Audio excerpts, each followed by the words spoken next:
نرم تھی، طبیعت بھی بڑی نرم تھی ان کی، ملنسار اور بڑی میٹھی طبیعت کی. اور پرانے شریفوں میں ایک یہی عیب ہوتا ہے کہ وہ وقت کی قدر نہیں کرتے، خدا کی بے نیازی کو بھول جاتے ہیں، بنے ہوئے زمانے میں بگڑنے کا خیال نہیں آتا، یعنی آگے کی نہیں سوچتے. وہ سوچتے ہیں کہ آج کا دن اچھا گزر جائے، آج کھا لیا پہن لیا ہنس لیا کھیل لیا، بس یہی زندگی ہے. جانتے ہیں کہ یہی لہر بہہ رہے گی، وہ سمجھتے ہیں کہ بس ہمیشہ ایسا رہے گا، لیکن ایسا نہیں ہوتا. ہر زندگی میں اپس اینڈ ڈاؤنز اور نشیب و فراز آتے رہتے ہیں، صحت کے معاملات میں، تعلقات کے معاملات میں، سماجی سطح پر بہت سارے اپس اینڈ ڈاؤنز آتے ہیں، نشیب و فراز آتے ہیں. سیدانی بھی جوانی پر اس غلط فہمی کا شکار ہیں کہ ہمیشہ ایسے رہے گا. بڑھاپے نے آن دبایا، طاقتیں دغا دے گئیں، یعنی ساری جسمانی طاقتیں ختم ہو گئیں، آنکھیں کھلی ہیں، دوسروں کے سہارے پر زندگی کے اندھیرے دن پورے کرنے پڑے. میر صاحب کے گھر والے چھوٹے سے لے کر بڑے تک سب کے سب انتہا سے زیادہ خوش مزاج اور خدا تھا. یعنی جیسے ان کی بیوی نے طرز کھا کے رکھا، تو وہ جو تھے نا بڑے چھوٹے سارے ان کے بچے بچیاں، وہ بھی اسی طرح کے خوش مزاج اور اچھے مزاج کے.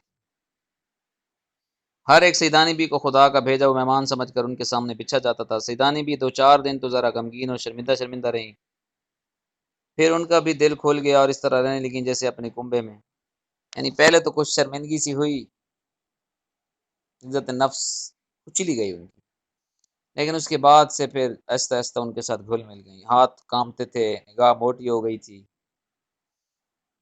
نگاہ بھی مطلب باریک چیزیں نہیں دیکھ سکتی تھی، اور ہاتھ بھی کامتے تھے، اتنی زیادہ عمر کا تقاضا تھا. سوئی کا ناکہ مشکل سے سوجتا تھا، یعنی سوئی کے اندر دھاگا ڈالنا تو درکنار، سوئی کا جو سوراخ تھا نا وہ بھی نظر آنا ان کے لیے مشکل تھا.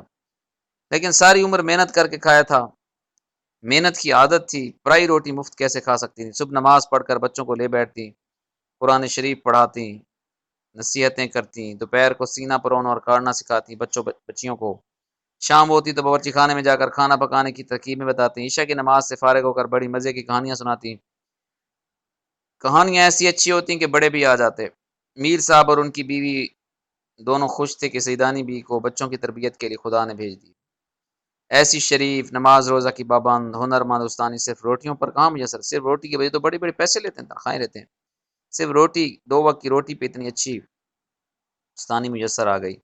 بچے ایسے گرویدہ ہوئے، ایسے مشتاق ہوئے اور ایسے کھینچے چلے گئے، دن رات سیدانی بی کے پاس بیٹھے رہتے. مشہور تھا کہ سیدانی بی پرستان میں بھی ہو آئی ہیں. ان کے بارے میں خبر مشہور تھی کہ وہ پرستان جو ہے نا پریوں اور جنوں کے دیس میں بھی گئی تھی. وہاں کے بادشاہ